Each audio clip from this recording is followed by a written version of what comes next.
guys! Masayang araw po sa inyong lahat, mga kasari, mga kasuki, mga kasipag.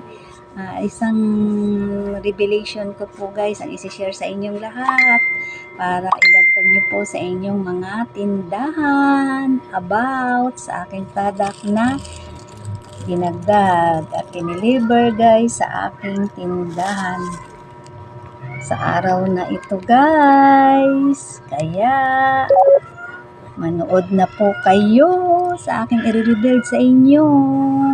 Ito po guys ang aking i-reveal sa inyo about dito sa product na aking in-order at titinda sa aking sari-sari store guys. Ang product guys is Lodi's Peanut Butter. Not sponsored, baka naman. Yan po guys. Ang size po nito guys is 650 grams. Ang tinda ko po nito guys is 120 pesos. Yan po guys. At ang sunod na size po ay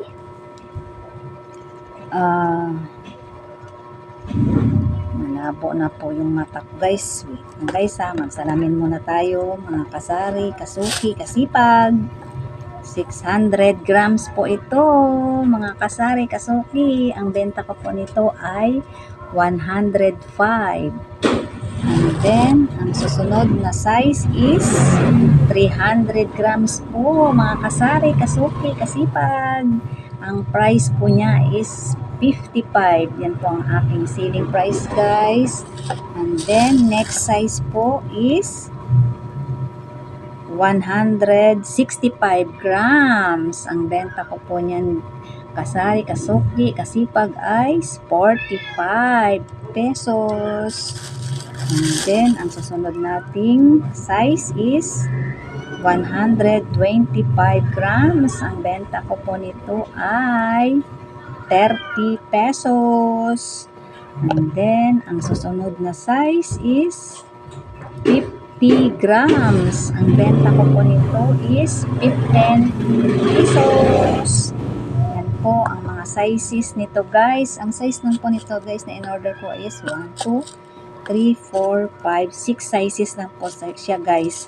Pero meron pa po silang bigger size po guys. Pero hindi po ako nag-order kasi hindi po siya masyadong mabili sa ating sari-sari store guys. Kasi medyo malaki na po siya guys. Pero pwede rin naman siguro mga 3 peraso. Pwede nyo pong idagdag. Pero ako hindi na po ako nagkuha nun guys. Ito yung ano lang ang kinuha ko. 6 sizes lang. 1, 2, 3. 6 sizes lang po kasi ito yung medyo affordable price po niya guys. About sa quality po nito guys ni Lodi's Peanut Butter po na guys is masarap po siya guys. Smooth po ang kanyang quality at creamy and delicious po siya. Yan po mga kasari. Masarap po siya.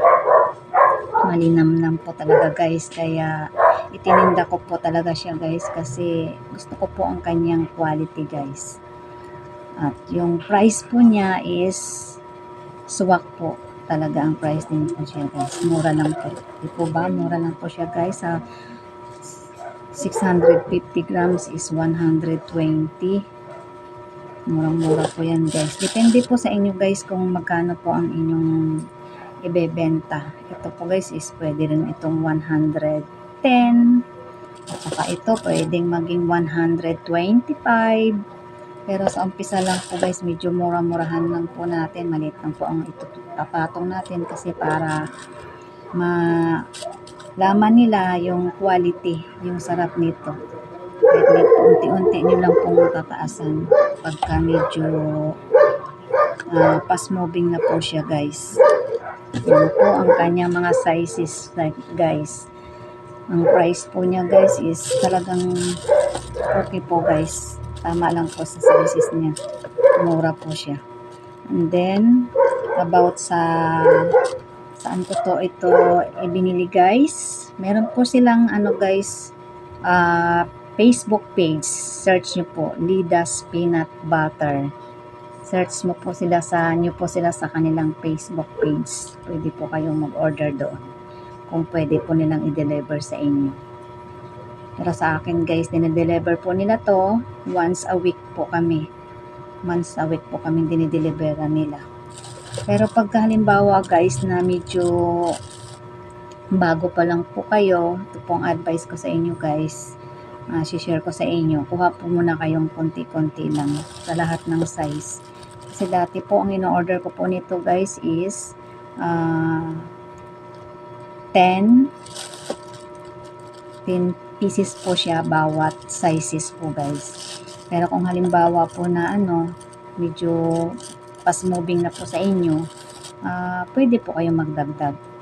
Kahit po saan produkto guys, sa produkto ng ating mga sari-sari store, pakunti-kunti lang po muna kasi hindi pa po natin alam kung mabili po talaga siya, kung fast moving po ba siya.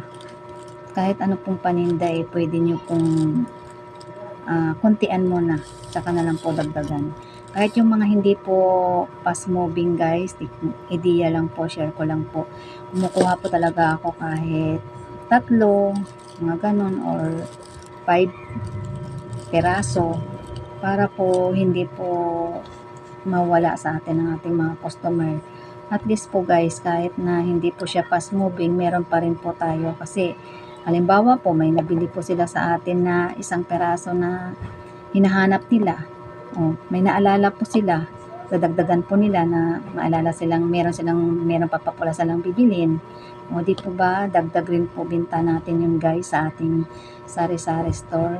Kaya yun po ang aking technique guys. Pagka halimbawa po guys na yung mga lahat po ibenta nyo po, bilhin nyo po kahit 3 or 2. Sa sunod po pwede yung dagdagan, gawin yung 3, gawin yung 4, 5, kung medyo mabili na po guys. At least po guys, hindi na po sila aalis sa ating tindahan at bibili pa po sila ng iba. Yan po guys ang aking idea na i-share sa inyo sa araw na ito. Kaya next time guys, ano pang hinihintay nyo? Bili na po kayo nito, try nyo po ito guys, na ibenta po ninyo sa inyong mga sari-sari store.